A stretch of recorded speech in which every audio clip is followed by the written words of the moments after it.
Continuamos. Sí. Bien, la idea entonces de esta segunda parte es adentrarnos a los aportes de lo que sería el proyecto decolonial, giro decolonial, grupo modernidad, colonialidad latinoamericano, tiene diversas denominaciones, pero que en definitiva reúne a un grupo de intelectuales que paradójicamente muchos están emplazados desde la Academia del Norte. Miñolo, Grosfoguier, por ejemplo, son algunos de los autores, pero que nos da cuenta de esta discusión que planteaba el compañero de que no es el sur una cuestión netamente física, sino que también es una cuestión de carácter metafórico o mental, ¿cierto?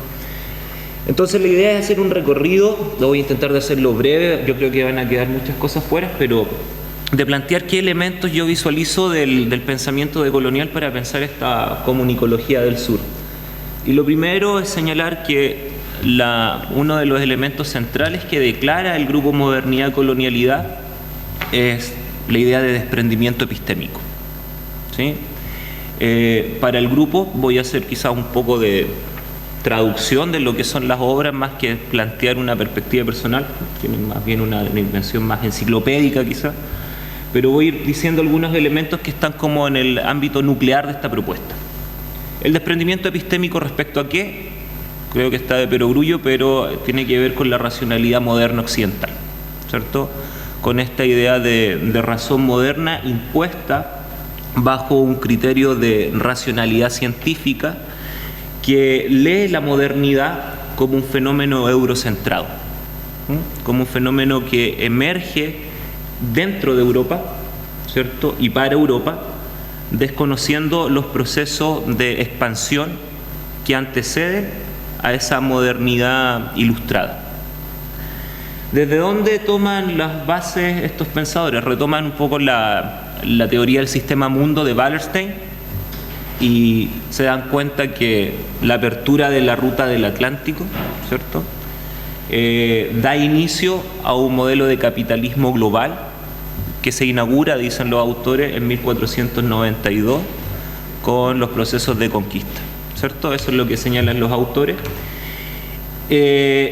Por tanto, generando una modernidad que antecede por varios siglos, la modernidad que nos relata Habermas, por ejemplo, la modernidad que nos relata Giddens, y plantea una modernidad distinta que es lo que podríamos denominar la primera modernidad, ¿sí?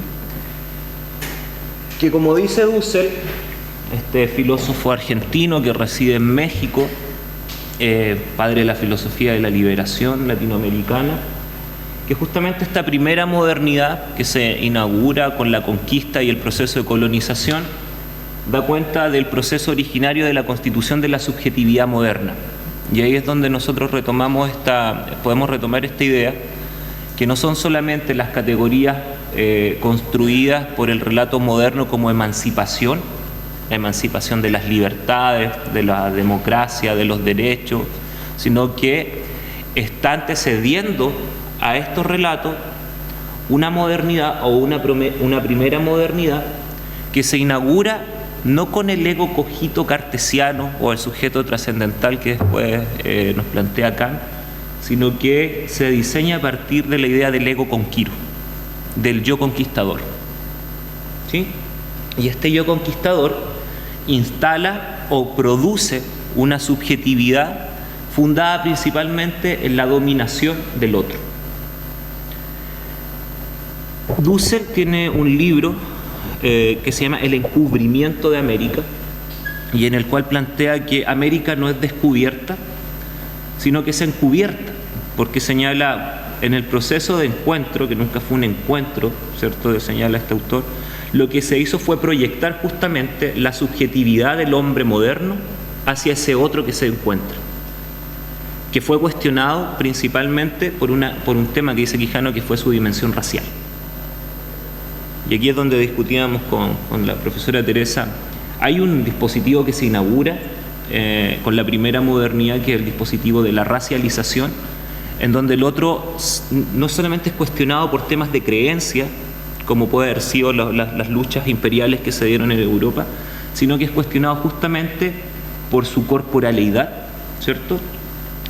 y se cuestiona incluso su dimensión humana. En el debate de Bartolomé de las Casas en Valladolid, ¿cierto? Ahí la reflexión giraba en torno a si estos sujetos que eran descubiertos eran humanos o no humanos, a partir de su condición racial, a partir de su condición sanguínea, ¿cierto? E incluso a partir de su condición creencial. Entonces empieza a operar un cuestionamiento que Maldonado Torres denomina como la misantropía colonial racial. O sea, cuestionar al otro en su dimensión de ser humano. Y ahí es donde el mismo Gros-Fogel retoma algunos aspectos de la teoría de Frantz Fanon, de este pensador anticolonial, y se da cuenta que el proyecto civilizatorio moderno está fundado en la construcción de una realidad dicotómica entre seres y no seres, ¿sí? Y eso obviamente configura una geocultura del reconocimiento del otro siempre a partir de las matrices culturales y epistémicas de un yo hegemónico que hace del otro una alteridad completamente radical. Entonces, leerlo desde estos siglos antecede varias cosas. Por un lado, antecede una dimensión cronológica y antecede también una dimensión epistémica, que está produciendo alteridades a partir de dispositivos de clasificación etnorracial, de dominación de subjetividades, de control de territorios, de control de imposición y administración política dentro de estos nuevos territorios, y siempre, dice Quijano, fundado en la idea de raza. Ahora, yo creo que ahí entramos a una discusión interesante, porque Quijano plantea un concepto hiperreal con la idea de raza. O sea, abstrae demasiado la realidad y olvida elementos que también están en juego, que si bien él los considera, pareciese que estuviesen supeditados a la idea de raza, como son los de clase, de género, ¿cierto? Entonces ahí hay que hacer una discusión más profunda, no es la idea de este momento, pero sí hay que discutir un poco si es la dimensión racial el eje constitutivo de clasificación de las poblaciones, ¿vale? La tesis central del pensamiento decolonial o giro decolonial es que justamente esta primera modernidad tiene un eje constitutivo que los relatos de la modernidad emancipada o emancipatoria, que son los relatos eurocentrados, ¿cierto?, desconocen u ocultan, que es el concepto de colonialidad, que no es lo mismo que colonialismo. Están imbricadas, pero la colonialidad es un dispositivo que ha permanecido a lo largo de la historia de la configuración de este occidente global. ¿Y qué entiende Quijano por colonialidad, que es el que propone el concepto? Y ahí hay una definición, ¿cierto? Dice, uno de los elementos constitutivos y específicos del patrón mundial de poder capitalista. Se funda en la imposición de una clasificación racial y étnica de la población del mundo como piedra angular de dicho patrón de poder y opera en cada uno de los planos, ámbitos y dimensiones. Y aquí se introduce un concepto muy interesante para lo que es la discusión sociológica, que tiene que ver con el concepto de jerarquía. El grupo modernidad, colonialidad no está pensando el ejercicio del poder a partir de una idea determinista y de carácter jerárquica, como podría pensarse en esta lectura ortodoxa del marxismo, en donde las categorías económicas son las que determinan en definitiva los procesos de subjetivación y los procesos de control de la población.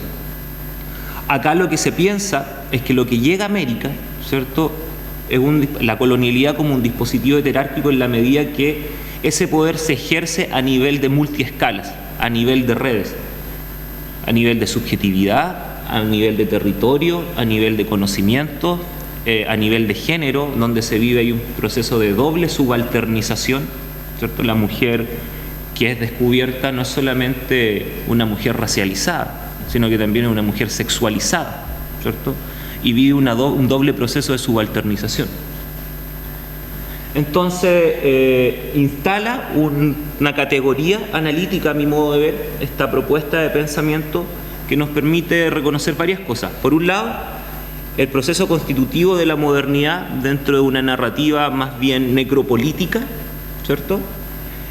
Nos permite reconocer que el poder se ejerce a nivel heterárquico, por tanto, en múltiples dimensiones que operan a la misma vez, y nos permite además visualizar un proceso o una fecha específica que nos da pie para situar los procesos de subjetivación y clasificación de las poblaciones y entender por qué entonces estos sujetos que hoy día se emplazan en las prácticas comunicativas refuerzan ciertas categorías de lo que podríamos definir como esas identidades desplazadas.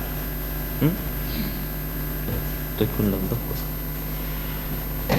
Y la categoría de raza, a pesar de que podamos tener una crítica sobre su conceptualización hiperreal como un universal abstracto para poder entender los procesos de clasificación, sí permite adentrarse en varias cosas interesantes.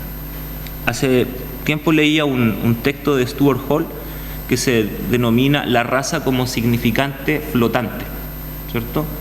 Y lo que él se cuestiona, cómo en las sociedades contemporáneas podemos seguir hablando de raza si parece que ya nadie es racista, ¿cierto? Donde el racismo se critica tanto.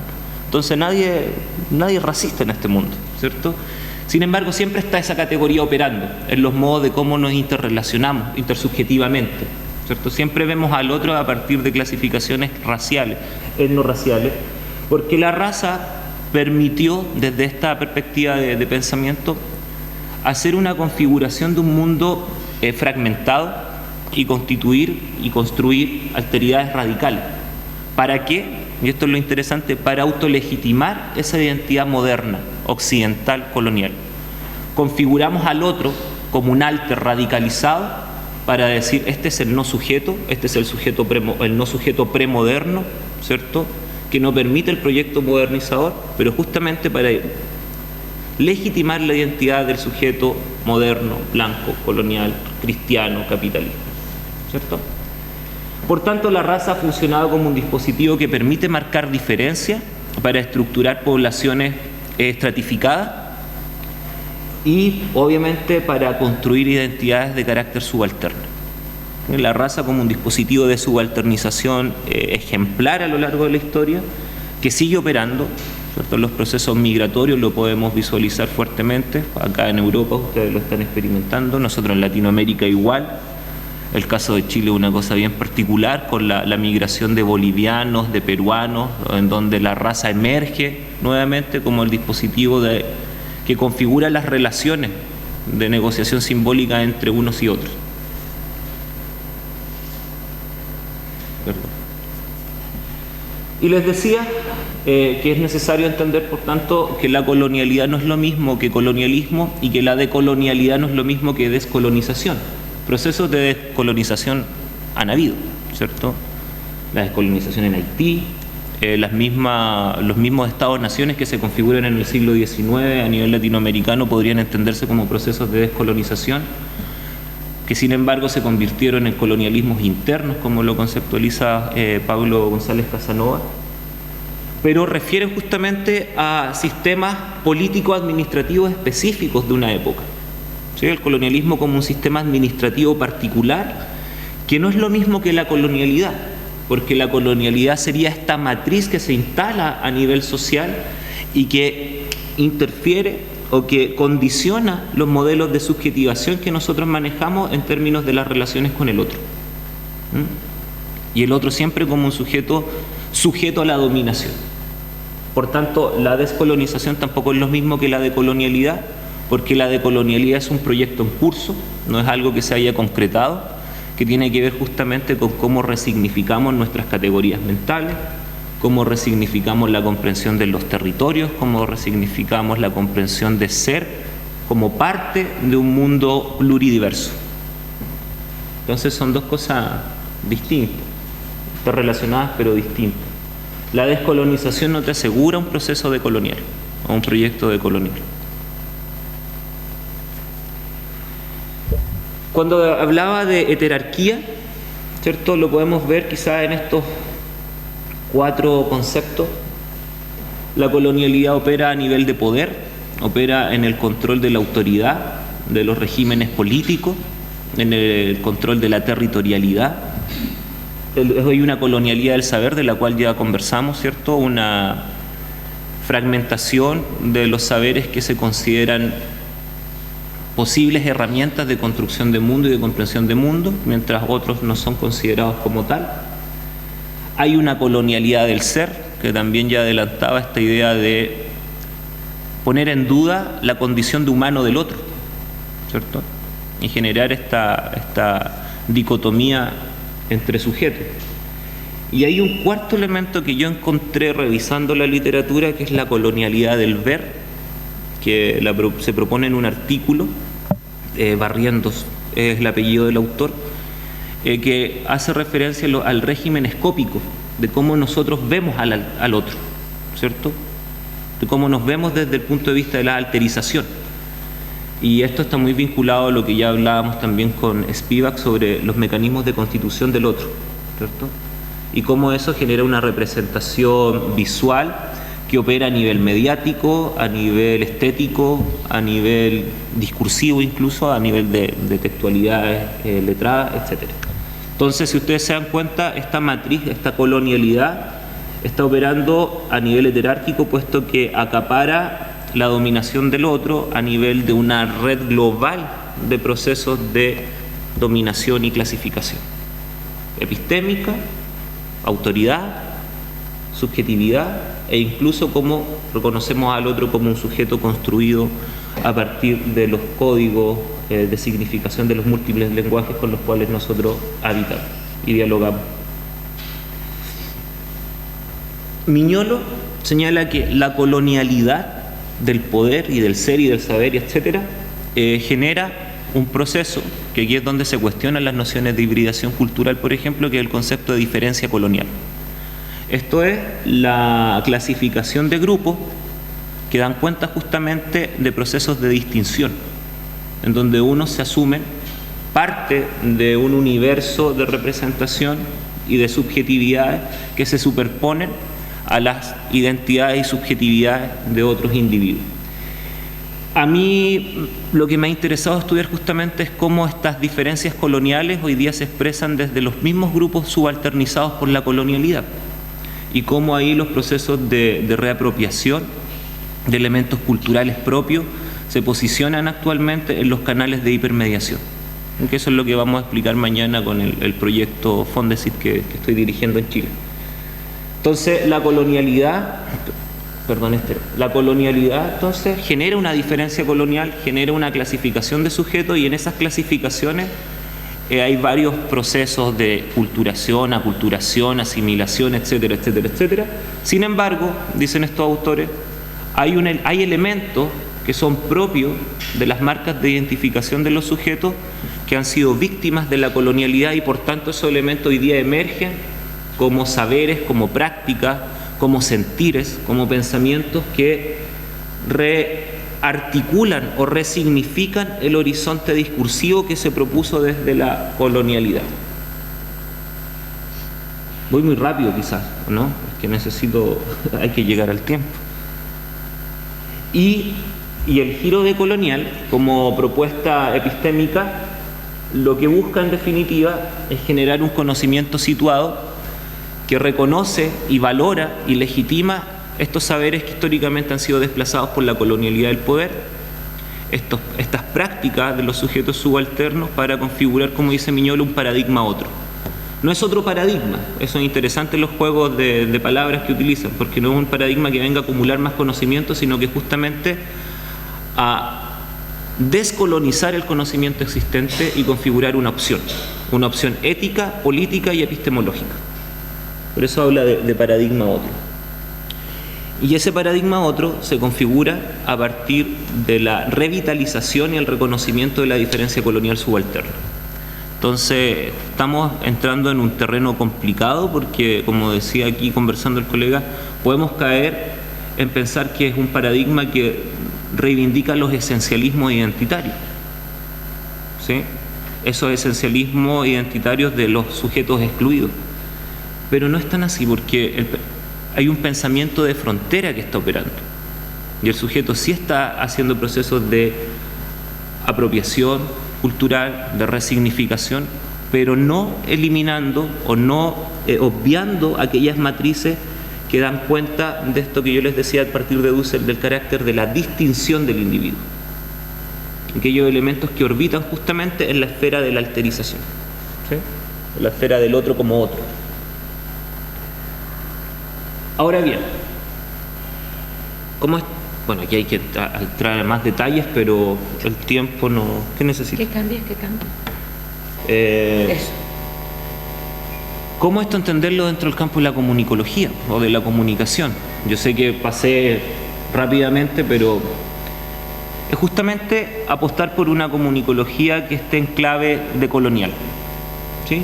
Y que sea capaz de superponer o debatir en igualdad de condiciones lo que podríamos señalar como el paradigma de la comunicación occidental, que es lo que plantea Eric Torrico, y él habla de un proceso de desoccidentalización del campo comunicacional a nivel estructural.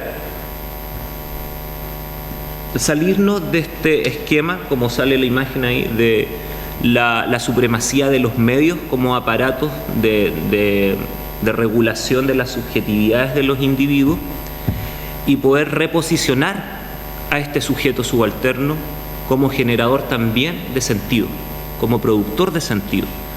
Y esto dialoga muy fuertemente con la idea que nos planteaba en los 80 Martín Barbero: poder salir del paradigma de los medios y poder entrarnos al paradigma de las mediaciones, ¿cierto? Y poder reconocer cómo en esas mediaciones estos sujetos subalternos instalan sensibilidades, instalan lenguaje y epistemes que desbordan la racionalidad instrumental que ha prevalecido en las formas de comunicar sobre la alteridad. Y por tanto nos invita a superar el informacionismo que ha prevalecido durante tanto tiempo en los estudios de comunicación. Y Barbero lo define así. ¿Por qué superarlo? Porque esta mirada reduccionista del estudio, desde esa mediología anclada en lo técnico, ¿cierto?, ha dejado por fuera varios elementos. Uno de ellos importante es la dimensión del poder. Y cómo entonces hoy día empezamos no creo que de hoy día empecemos, sino que viene un proceso continuo de trabajo al respecto, pero cómo posicionamos a los sujetos en la comunicación como un campo de lucha por la representación y por la dignidad. Y ahí la dimensión que emerge desde el sur es bastante significativa, una comunicación para la liberación de los individuos. Ya desde los 50 hay ejemplos de ello, pero hoy día han proliferado mucho más. Y ahí... ¿Me estás poniendo la diapositiva? Ya, esto lo voy a cerrar porque me estoy confundiendo como estoy con esta cosa. Bueno, ahí está una definición del informacionismo, ¿cierto? Y en este campo, como decíamos, a partir de Sánchez había que reconocer también cuál es el trabajo de memoria que podemos hacer del campo comunicológico, y yo veo aportes interesantes en lo que es el pensamiento comunicacional latinoamericano, como un armado teórico y metodológico que emerge como respuesta adversativa a los proyectos de modernización que se empezaron a experimentar en la región latinoamericana, y que reposiciona o que posiciona fuertemente la dimensión de la praxis en lo que son las mismas configuraciones teóricas de estas propuestas, y que además plantea la idea de desvincularse de los modelos foráneos que hasta el 60 estuvieron marcados por las corrientes difusionistas, ¿cierto? El segundo caballero que está ahí, el de lente, Luis Ramiro Beltrán, tiene unos textos súper interesantes sobre cómo la comunicología regional tenía que empezar a proyectar un desprendimiento respecto a los esquemas teóricos y metodológicos del norte global, y empezar a armar una propuesta teórica vinculada a la complejidad de las prácticas mismas que se experimentan en Latinoamérica por las clases subalternas. Uno de los impulsos más importantes lo da el caballero de abajo, de barbita, el primero que está allá de lentes, que es Paulo Freire. Paulo Freire, desde la pedagogía, posiciona el tema de la comunicación de manera extraordinaria y hace un desplazamiento en lo que él denomina las pedagogías bancarias, y habla de las pedagogías emancipatorias, y en donde el tema de la palabra es generadora de libertad dentro de los individuos. Y ya no es solamente transmisión de información para acumulación de conocimiento, sino que es un proceso de diálogo para repensar las formas de sociabilidad y de subjetividad humana. Bueno, hay varios más. Está Pasquali, luego pueden tener alguna referencia sobre este autor, que dialoga muy fuertemente con la teoría de Martín Barbero. ahí está José Márquez de Melo, que José Márquez de Melo tiene una característica. Él plantea la existencia de una escuela latinoamericana de comunicación, la ELACOM, y da ciertos rasgos que la caracterizan. Ha sido criticado por esta clasificación, pero a mi modo de ver sí concentra varios elementos, que es una propuesta dentro del campo disciplinario de la comunicación que por un lado se define por un compromiso social y político, ¿sí? Entonces sitúa la dimensión política dentro del campo académico, reivindica la praxis misma de los individuos y tiene un carácter híbrido a nivel disciplinario que estaría dialogando fuertemente con los elementos de especificidad que configuran la cultura latinoamericana, ¿cierto? Una cultura de constante mestizaje, movimiento, y eso también sería parte de este pensamiento comunicacional latinoamericano. Ha hecho aportes fundamentales, sin embargo, producto de una geopolítica del conocimiento, volvemos a la primera parte de la presentación, este pensamiento comunicacional ha quedado excluido y marginado, y no ha tenido la preponderancia que se buscaba, producto de las dinámicas de producción de saberes que rigen en el capitalismo cognitivo, ¿cierto? La producción de paper hoy en día está sujeta a una instrumentalización del saber, a marcos metodológicos súper rígidos, a descripciones bastante objetivas del fenómeno, mientras que lo que acá se hacía era una implicancia política para poder entender los procesos de transformación social que se experimentaban por las castas populares, y también, gracias a Matelar en su trabajo en Chile, a entender también las lógicas de dominación del campo comunicacional en las poblaciones. Entonces esos elementos se retoman, pero son casi marginales en definitiva a lo que es el escenario de la investigación en comunicación actual. Para pensar una comunicología del sur, tendríamos entonces que entender la comunicación como un campo de lucha. Aquí estoy retomando un poco la teoría de Pierre Bourdieu, ¿cierto? En donde hay agentes que manejan ciertos lenguajes, que manejan las reglas de ese juego que se dan en un campo, pero justamente para posicionar comunicaciones otras.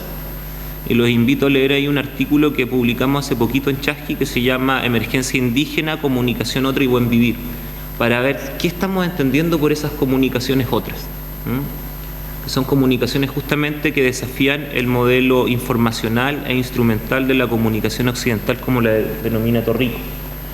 Y por otro lado, una comunicología del sur debe apostar por el diálogo de saberes. Por un lado, el rescate de estas propuestas epistémicas como el giro decolonial, pero también el diálogo de saberes que emerge desde las colectividades, que emerge desde estos sujetos que han sido desplazados hacia las periferias constitutivas del sistema mundo moderno colonial. Y ahí hay temas muy interesantes. Está, por ejemplo, esto que hablábamos delante, este diálogo que se está haciendo con el Summa Causai. De hecho, Adalid Contreras trabaja el Summa Causai y plantea un tipo de comunicación que él denomina la comunicación para el buen vivir, que se deslinda un poco de la comunicación para el cambio social o la comunicación para el desarrollo, puesto que no queda atrapado en la lucha meramente de clase social, sino que justamente esta comunicación lo que está apostando es la remodelación del marco civilizatorio impuesto por la modernidad e instala otras concepciones de mundo. Funciona a partir de dimensiones tetralémicas en donde el sentir, el ver, el ser y el dialogar son elementos súper relevantes para poder entender la comunicación ya no desde los esquemas unidireccionales, sino que desde esquemas dialógicos. En Chile también, más que en Chile, en el pueblo mapuche también existe una cosmovisión así, que se llama el Kume Mugen, que tiene que ver con las relaciones armoniosas entre individuos y por tanto cómo la comunicación ahí adquiere un valor sustancial para la configuración de sociabilidad entre los pares. Y además esta comunicología del sur tiene que ir más allá del discurso monotópico impuesto por la modernidad. Cuando digo monotópico no estamos refiriendo a este discurso focalizado solamente desde un lugar de enunciación, que la crítica decolonial y postcolonial sería el lugar del norte o el lugar de Europa y hoy día el lugar de Estados Unidos, y poder dar cuenta de otros sistemas conceptuales como por ejemplo el que propone Mark Angenot, ¿cierto? El concepto de heteronomía, cuando él visualiza que la configuración del espacio social está compuesto por una totalidad discursiva y no solo por los relatos hegemónicos, y dice la heteronomía es la que nos permite visualizar estos discursos de la disidencia como discursos de lucha hegemónica. Entonces empezamos a abrir el campo de estudio también a la comprensión de esas narrativas que emergen desde abajo. Hermenéutica pluritemática, que es un concepto que introduce Miñolo, que es justamente la incorporación de saberes y formas de narrar disímiles a las impuestas por el modelo colonial en el ámbito comunicacional. Y entender la frontera, y volvemos al concepto de frontera como un espacio disruptivo, en donde las traducciones imperfectas, como hablábamos, dan la posibilidad de ampliar la semiosis que se ha instalado respecto al otro y por tanto posicionar formas de autorrepresentación y autolegitimación. ¿Qué aporte nos da el giro decolonial al campo de la comunicación? Fíjense que los estudios comunicacionales, si bien contribuyeron, el pensamiento comunicacional latinoamericano contribuyó bastante a dar un giro a los estudios, al campo disciplinario de esta área. Hay algunos elementos que se reiteran respecto al pensamiento eurocentrado. Por ejemplo, si tú analizas la obra de Canclini, de Ortiz, de Martín Barbero, la modernidad sigue siendo pensada como la modernidad que se impuso por las narrativas occidentales. O sea, una modernidad que emerge con los procesos de ilustración y que está vinculada a los procesos de modernización propuestos desde la sociedad del siglo XVIII en adelante. Sin embargo, yo creo que en este mapeo de las formas de configuración de subjetividad, el giro decolonial aporta algo interesante, que es justamente reconocer la matriz colonial de poder que emerge con los procesos de la primera modernidad. Y eso te permite entender varias cosas. Por ejemplo, los procesos de resistencia cultural, las luchas reivindicativas que emergen por los condenados de la tierra que denomina Frantz Fanon. Entonces te permite tener una lectura de largo proceso para poder entender la comunicación como un campo de lucha simbólica. Permite entender el ejercicio del poder como heterarquía, y esto nos invita a los que estamos instalados en el campo de la comunicación a pensar una teoría de la mediación estructural y superar el binario entre economía política de la comunicación y estudios culturales, y poder trabajar una teoría de la mediación articulada. Porque si entendemos que la jerarquía es un modelo de funcionamiento del poder que opera desde lo material hasta lo subjetivo, necesitamos por tanto configurar una herramienta teórica y metodológica que permita anclar estas dos dimensiones y no seguirlas leyendo como campos dicotómicos, ¿cierto? La economía política por un lado, los estudios culturales respecto a las mediaciones por otro. No, hay que ver cómo trabajamos ahí, donde he visualizado algunos aportes interesantes con César Bolaño, que está trabajando una teoría compleja de la mediación. Y por otro lado, reconocer el valor de la praxis, este concepto gramsciano, ¿cierto? Esta praxis, estos quehaceres que nos demuestran justamente que hay dimensiones políticas ahí interviniendo y que no es solamente un hacer por hacer, sino que hay un saber hacer, ¿cierto? Hay una dimensión epistemológica, hay una dimensión política, identitaria, que está justamente en el meollo de las prácticas comunicacionales hoy, en contextos de lucha por la representación. Y por otro lado, poder reconocer también algunas prácticas particulares de lo que podríamos denominar como prácticas comunicativas decoloniales. Esto lo avanzamos en la tesis con la profesora y con Carlos del Valle, y luego yo lo empecé a limpiar un poquito. Hay una publicación en la revista redes.com que se llama Prácticas comunicativas decoloniales en la red, y ahí yo hago un análisis de lo que pasa en la red virtual, pero acá lo dejé un poco más ampliado para ver cuándo estamos en presencia de prácticas comunicativas decoloniales. Y estamos en presencia cuando nos enfrentamos a discursividades que nos hablan de una autorrepresentación y de autoafirmación de este sujeto que ha sido subontologizado, ¿cierto? Ahí hay un reafirmar quién soy, más allá de la configuración que se ha hecho de mí por parte de los discursos de autoridad. Y ahí ustedes pueden encontrar, por ejemplo, en Nodo 50, que es una página súper interesante, varias manifestaciones de carácter informativo, declarativo. Hay otro proyecto en Colombia, creo que se llama Tejiendo Sueños. Están los medios digitales que yo analizo respecto al movimiento mapuche, etc. Entonces ahí tú reconoces narrativas de autoidentificación y de reconocimiento de las huellas coloniales que perduran en los marcos de subjetividad de estos sujetos. Además organizan tramas de sentido. Hay ciertos dispositivos de significación en estos discursos que consideran las experiencias de subalternización tanto pretéritas como actuales. Por tanto, hay trabajo etnémico en estos discursos. No es solamente el reconocimiento del poder de ahora, sino que cómo hemos sido configurados sujetos subalternos a partir del proceso de configuración de la modernidad-colonialidad. Entonces hay que reconocer también apelaciones a un pasado. Son narrativas mnemotécnicas, hacen uso de la memoria como reconfiguración de un pasado.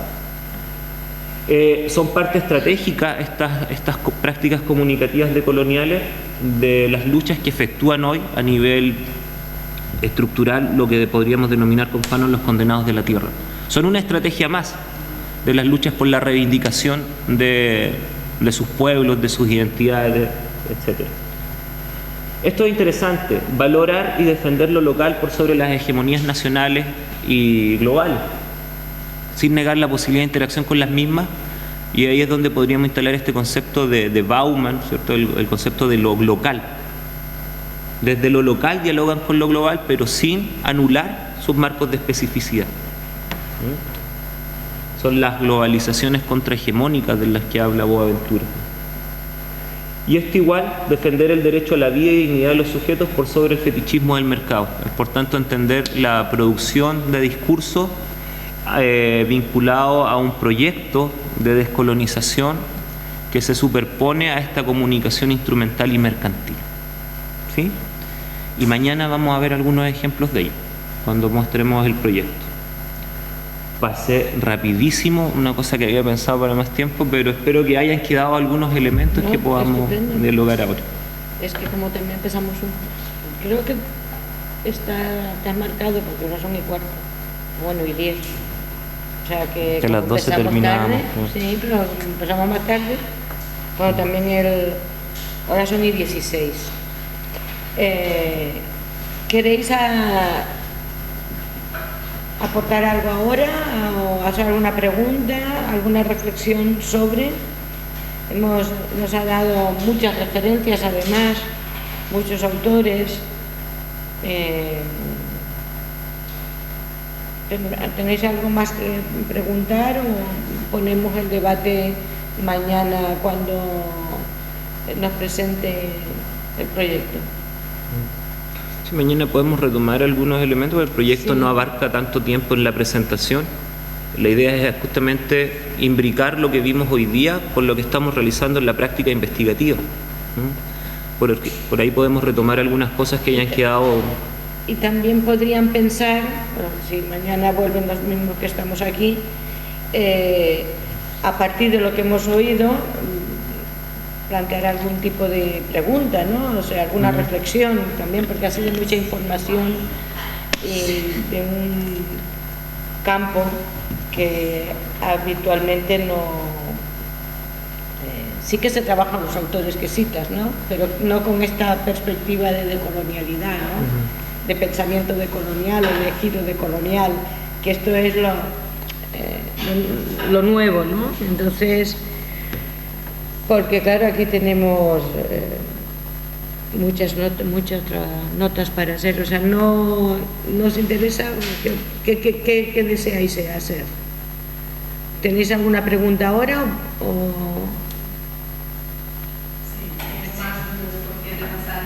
Sí, es demasiado, pero muy poco tiempo. Pero vamos. Sí, pásale.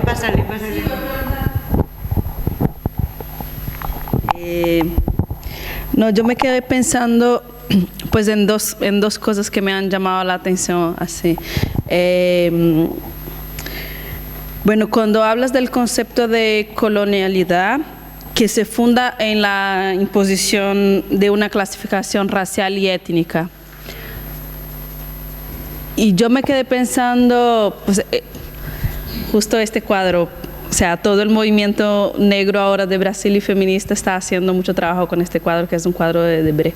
Y me quedé pensando de que o sea, yo lo tengo claro de que se funda principalmente en esta clasificación, pues cuando llegan ahí y todo el debate, son humanos, no son humanos. Pero después, ¿tú crees que esto se va reafirmando en todos estos años? o que también se va desplazando a otro tipo de clasificaciones también. Y la otra cosa que ya la enlazo y ya hablas, es que cuando pusiste el cuadro del pensamiento colonial latinoamericano, o sea, yo me moví en la silla porque son solo hombres. Entonces, y me quedé preguntando y,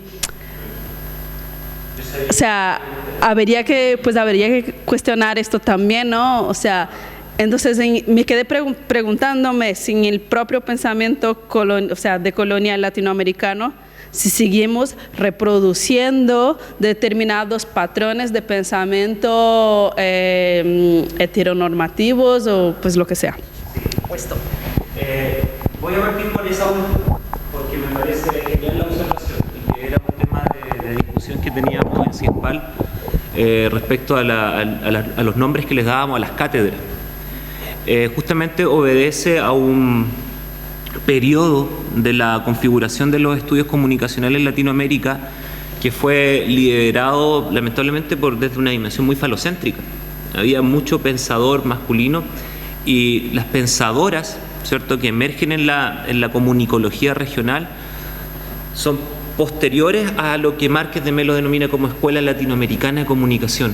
Se encuentran, pero no tuvieron quizás el impacto dentro de la consolidación de este pensamiento regional. Después se fueron incluyendo, ¿cierto? Pero justamente ahí opera un dispositivo de clasificación. Por supuesto que sí, yo estoy de acuerdo contigo. Y era un tema que discutíamos, ¿cómo no va a haber? Tiene que haber.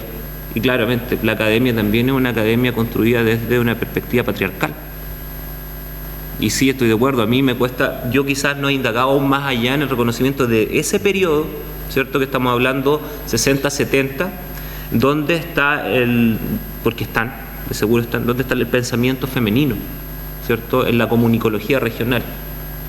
Yo he leído trabajos, pero son trabajos más actualizados, y ahí hay un trabajo de indagación que hay que hacer, una observación perfecta. Y sobre la otra pregunta, la primera que hiciste, yo creo que la clasificación etnorracial está complementada por otro tipo de clasificaciones desde su origen, clasificaciones de género, sociales, etcétera, etcétera. Pero sí que no se ha anulado del panorama la clasificación etnorracial. De hecho, pasamos de un racismo biológico, ¿cierto?, a un racismo de carácter cultural. Lo que Jameson y Zizek denominan como la lógica del multiculturalismo, ¿cierto?, en donde los procesos de segregación y exclusión se han potenciado en las sociedades del capitalismo tardío, y quizás no reconociendo explícitamente la dimensión racial, pero sí funcionando a nivel implícito, ¿cierto?, que eso también lo trabaja muy bien Stuart Hall. El racismo sigue operando en la construcción de la alterización del otro.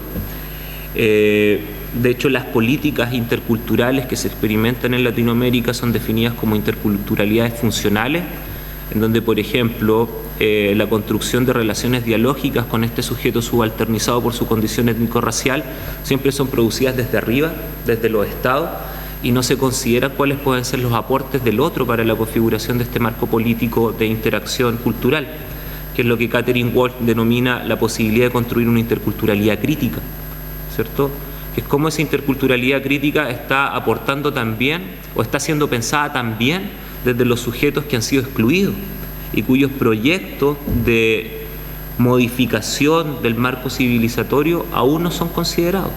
Entonces, esas mismas prácticas no hablan de elementos raciales. Miquel Rodrigo Alsina, en su libro de Comunicación Intercultural, también hace un guiño a lo que él entiende por racismo simbólico, que es justamente este racismo que no opera ya solamente en la piel, ¿cierto?, sino que opera a nivel de las narrativas que van configurando al otro como otro, ¿sí?, en su alterización completa. Va articulada con otras formas de clasificación, pero el racismo no ha desaparecido en absoluto. La matriz racial es muy fuerte. El otro día conversaba con un amigo que desde la filosofía trabaja estos temas igual, y hablábamos sobre la antropología de Kant y cómo desde los discursos antropológicos de Kant el racismo es una cuestión tan evidente en la configuración epistemológica moderna occidental que llega a ser incluso de una violencia simbólica tremenda. No estamos hablando del Kant trascendental, estamos hablando de un Kant antropólogo racial, pero muy fuerte, donde cuestiona al otro como bárbaro, incapacitado de poder producir conocimiento para la configuración del progreso de Occidente. Y lo explicita así. Y esos elementos obviamente quedan incrustados en nuestro imaginario, que también es moderno y colonial. No, la raza está ahí, como dice Hall, flotante, siempre está. Aparece, reaparece, se camufla, se viste de otros modos, pero siempre está. Yo no tengo ninguna duda de este factor nominal, pero o sea, me interesa pensar un poco los otros ejes de clasificación. O sea, para mí siempre operan ligados a este, pero ¿cómo podríamos considerar los otros también? Bueno, yo creo que justamente desde los estudios que se ha generado un aporte súper interesante a esta problemática de las clasificaciones, ¿cierto? Y hay un movimiento de estudio que es el feminismo decolonial, ¿cierto? Donde justamente habla de esta situación que yo te decía de la doble subalternización. Una subalternización por condición racial y otra subalternización por condición de género, ¿cierto? Y ahí la problemática se complejiza porque te introduce otra variable dentro del proceso analítico que dentro de nuestra racionalidad patriarcal de repente la dejamos excluida y nos hemos quedado posiblemente, que es una crítica que se le hace a Quijano muy fuerte, nos hemos quedado dejando en silencio esas otras clasificaciones. Por eso yo te decía, la concepción de raza en los estudios decoloniales, y aquí es una crítica que yo hago, que la debatimos en un congreso hace poco, la condición de raza, la condición de colonialidad e incluso la condición de modernidad que trabaja el grupo decolonial son categorías hiperreales. Trabajan como dimensiones absolutas y caen en una reproducción muchas veces de lo mismo que critican. Porque están trabajando con categorías totalizadoras, la raza, ¿cierto? La colonialidad. Porque, por ejemplo, cuando hablamos de esta clasificación racial étnica, yo estoy involucrado en la discusión de la violencia. Cuando hablamos, por ejemplo, de lo que es la violencia policial en Brasil, tenemos que pues, tener en cuenta primeramente una clasificación racial y étnica, pero que está pues imbricada de una manera con la clasificación, o sea, de clase social, que no lo puedes disociar. Entonces, cuando pues uno se pregunta en países con demasiada miscigenación, como Brasil, que sos vos, yo te puedo decir, depende de con quién estés hablando, cómo estés vestido y cuánto dinero tengas en tu bolsillo. Entonces, la cuestión racial no se puede desvincular de esto. Y ahí si agregamos más la cuestión de género. Por eso yo creo que una salvedad que tiene esta propuesta es la noción de jerarquía, de poder entender la configuración y la acción del poder a nivel multidimensional, ¿cierto? Y ahí quizá lo que hay que hacer es empezar a trabajar un poco más, pero insisto, hay ciertas nociones hiperreales. La colonialidad no es singular, es plural. Son diversas colonialidades las que se experimentan. No es una modernidad, son modernidades. Es distinta el proceso de modernidad, colonialidad que experimenta en el sur el pueblo mapuche a lo que se experimenta, por ejemplo, en el pueblo afro, ¿cierto? En Colombia. Son procesos distintos. Son formas de entender la clasificación, la regulación y el control de manera muy... Hay puntos de encuentro, por supuesto que sí, pero también hay puntos de diferenciación. Y por eso hay que también trabajar en teorías situadas. Yo creo que hemos de terminar ahora. Mañana seguimos porque es interesante todo el tema. Y bueno, pues esto ya también lo habíamos hablado en otros momentos, que el racismo también tiene una vinculación con clasismo, porque sí, están articulados, están unidos, ¿no? O sea, no es solo una cuestión física, como decías tú, de muestra, sino también lo que deriva. Claro.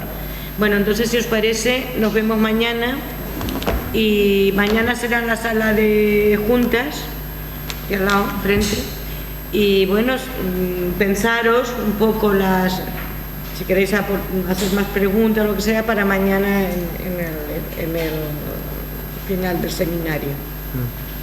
Y mañana sí que intentaremos empezar a las 10. Es que hoy no esperábamos que fuerais llegando. ¿Está bien? Bueno, pues muchas gracias por asistir, muchas gracias Claudio. Muchas gracias. Y mañana ese cuadro es impactante. Y sí, los señores, claro que habían señoras. Lo que pasa es que los señores eran los que estaban al frente de las academias. Y eso no nos olvidemos también, o sea, y ellas igual eran sus alumnas. En fin, bueno. Gracias. Nada, a ti. Aplausos.